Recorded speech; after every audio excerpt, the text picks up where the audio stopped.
I think this is about domestic American politics. I think this is about exaggerating or manufacturing out of thin air um, Iranian intent, nefarious Iranian intent, etc. As I said, Iran's not in the business at this point in time of messing with the algorithm of success it currently enjoys.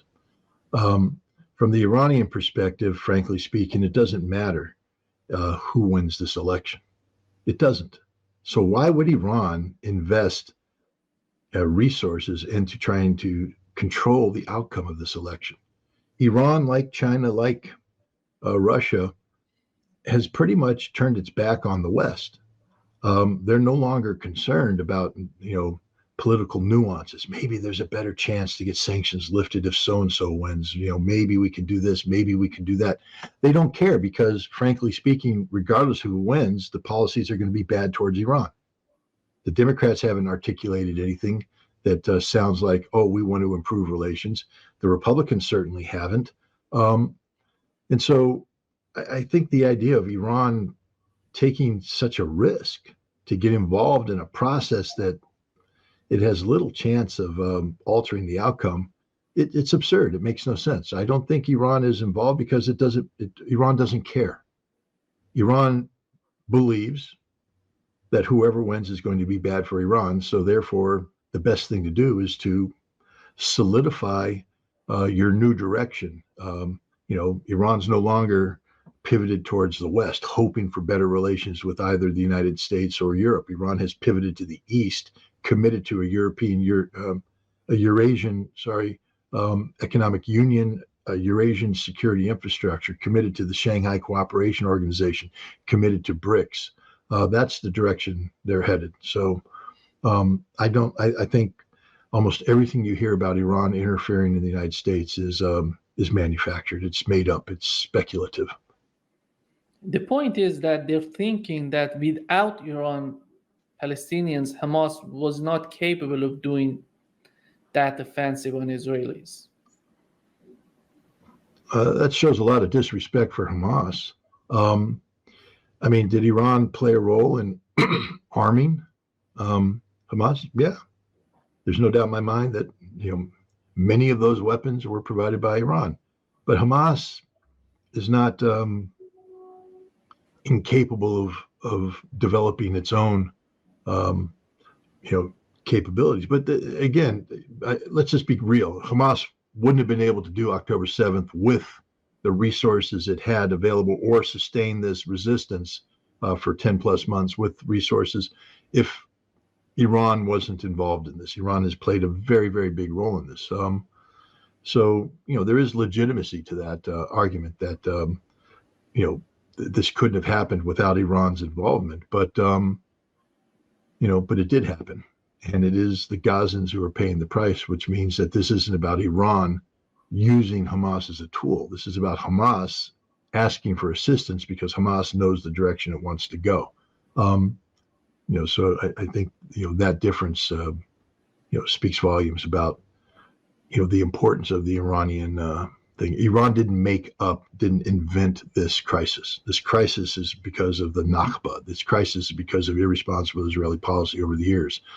This crisis is because of Israel's ongoing brutalization of the Palestinian people. Iran didn't make that up. But Iran is one of the few nations that has said, in fact, it's the only nation that has enshrined in their constitution support for Palestinian statehood. It's amazing that a Shia Persian state would be doing this when Sunni Arab states don't. And I'm talking about Saudi Arabia. I'm talking about the United Arab Emirates. I'm talking about Kuwait. I'm talking about, Qatar. I'm talking about all the nations that Qatar at least, is there for them. But all the others, they've abandoned. I mean, Yemen's on the side of Gaza now, decisively so, at least the Houthi. But the big players, the guys with the big bucks, with the big resources, who claim to be regional leaders, have shown that they're just sellouts to the West.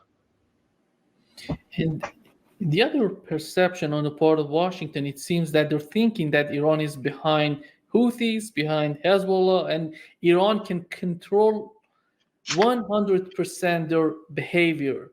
Do you think that has anything to the reality of and the nature of the relationship between Iran and these groups?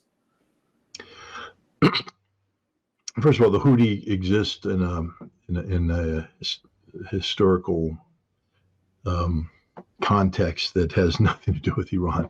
In fact, if you want to get down to the particulars of it, going back, the Houthi are practitioners of a version of the Shia faith that many Shia find to be, heretical. I don't want to commit to, so it deals with the numbers of Mahdis, or the emphasis they place on the order of succession from Ali.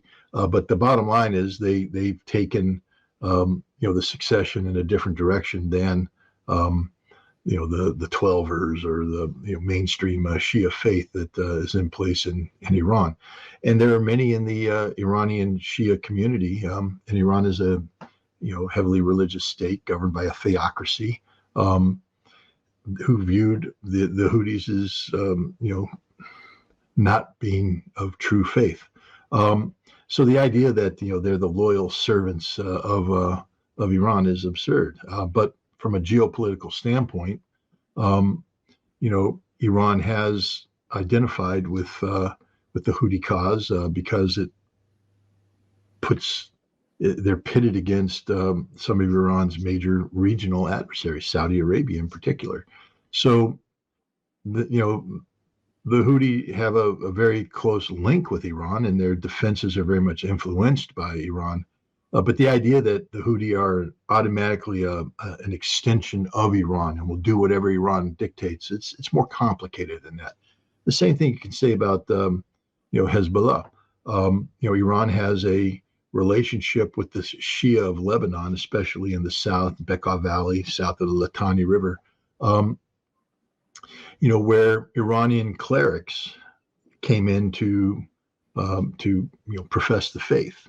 And so, and then there's intermarriages. And so there's just a family related linkage between the Shia of the South and Iran, that then became political when Israel invaded the South. A lot of people don't realize that when Israel went in 1982 and occupied South Lebanon, that the Shia were initially almost supportive of it, because they felt that the Palestinian Liberation Organization, and that's the reason why Israel went in, is to purge the PLO, were not acting in their benefit, best interest, or Lebanon's best interest. But then the nature of the Israeli occupation was such that the Shia turned against it, and this created, you had the Amal movement, which is a Shia militia, but then the Amal movement fractured, and you started to see the rise of the influence of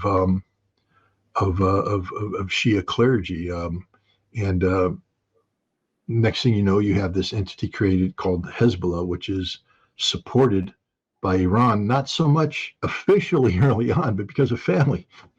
People were coming over because of intermarriages, and then because this is happening in the midst of not only an Iranian revolution, which is all consuming, but also the Iran-Iraq war. So Iran has a lot of things holding its attention here at home, and it's not like they're saying, oh, and we have so many resources that we can spin off down to Lebanon. So a lot of what happened because of family relations and things of that nature. But then it gradually grew into Iran providing support for Hezbollah, and there's been very close linkage between the two of them. But again, Hassan Nasrallah doesn't work for Iran.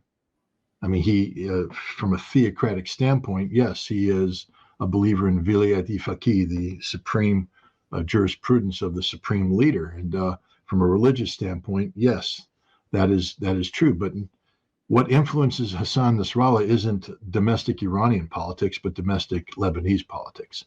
And so, the idea that he is just an absolute soldier of Iran, will do whatever Iran wants him to do when Iran wants him to do it, is again an exaggeration. There's definitely a linkage there. There's definitely influence, but there's a reality, a domestic Lebanese reality that that has to be factored into everything Hezbollah does today, and that means that Hezbollah is politically independent of Iran. They're allied with, but politically independent of. Shifting the gear to the conflict in Ukraine, it seems that we have the same kind of issue as we have in Israel between the defense minister and Netanyahu, and in Ukraine between Zelensky and Sersky. Do we know if Sersky was agreeing with the concept of offensive on the Kursk region? Well, I mean, again, when you say "do we know," that implies absolute knowledge, and I don't have it. I don't think you have it. I don't think anybody has it. What we can ascertain is that there has been some stress between the office of the presidency and Sersky on where to place priorities. As was the case with Zaluzhny prior, the man who commanded Ukrainian army prior, Zelensky is very concerned about the politics of this conflict in terms of keeping the money flowing into Ukraine, keeping the weapons flowing into Ukraine. And so he oftentimes seems to be looking for military operations that promote the theory as opposed to the reality of Ukrainian the viability of Ukraine's continued resistance, etc. And so this is why you got the battle for Bakhmut. This is why you got the 2023 counteroffensive. This is why we got the Battle of Avdiivka. And this is why we got Kursk. Zelensky's looking for the gesture. But every single one of those battles that I described, including Kursk, resulted in a strategic debacle for the Ukrainians, an absolute debacle. And Kursk will end up being a debacle for Ukraine as well. Sersky is trying to stabilize the front. He is desperately trying to come up with a military solution to the problem of Russian dominance. Right now, Russia, is winning the war of attrition. Ukraine is exhausted by this. They can't rotate in new troops. There are no new troops to rotate in. And Sersky was, I believe, hoping to build up the strategic reserve so that it could be brought down to stabilize the front. There was rumors that Ukraine was going to be launching some sort of major offensive in the Zaporizhia area using these resources. But I don't think Zelensky was thrilled about repeating 2023 and 2024, meaning sending down your best units and then running up against Russian defenses that would slaughter you. And so they made a decision. Zelensky talked with advisors, and they came up with an action that was predicated on seizing a nuclear power plant, the Kursk nuclear power plant, that could be then used to exchange for the Zaporizhia nuclear power plant. An important Zelensky goal was to be seen as taking back critical territory from Russia, seizing Kursk and using whatever territory Ukraine could capture in Kursk, again, as leverage to get at least some Ukrainian territory that Russia has annexed, to get it returned. And lastly, to put Russia in a very difficult military position where they would have to divert resources away from the Donetsk fighting, where Russia is on a roll right now. Ukrainians are collapsing, to divert resources away from that to deal with the Kursk problem, thereby salvaging a very bad position the Ukrainians have in the Donbass. That didn't work either. Russia has not diverted meaningful resources. I think Sersky knew that this Kursk operation wouldn't go well, but he has to obey the orders. That's what civilian control of the military is. And now he's paying a heavy price because, as we speak, the Russians are very close to some major breakthroughs that'll lead to their occupation of critical terrain features, towns, villages, small cities, etc., that will make it impossible for Ukraine to maintain its position in the Donbass. And there are many people now talking openly about the Ukrainians having to be compelled in the coming weeks to withdraw to the west bank of the Dnieper River because they're not able to maintain their defenses on the west bank. Can we speculate on the number of forces that Ukrainian have used for this offensive? 12,000, 14,000, something like this? Um, I think the Russians have said that up to units from, I think it's 18 different units, brigades, battalions, regiments, etc., were involved in this. And now we know that the Ukrainians have pulled a couple brigades out of the um, Kherson and Zaporizhia area to come up and reinforce. They've pulled some units out of the Kharkov front to reinforce. And so I think, now we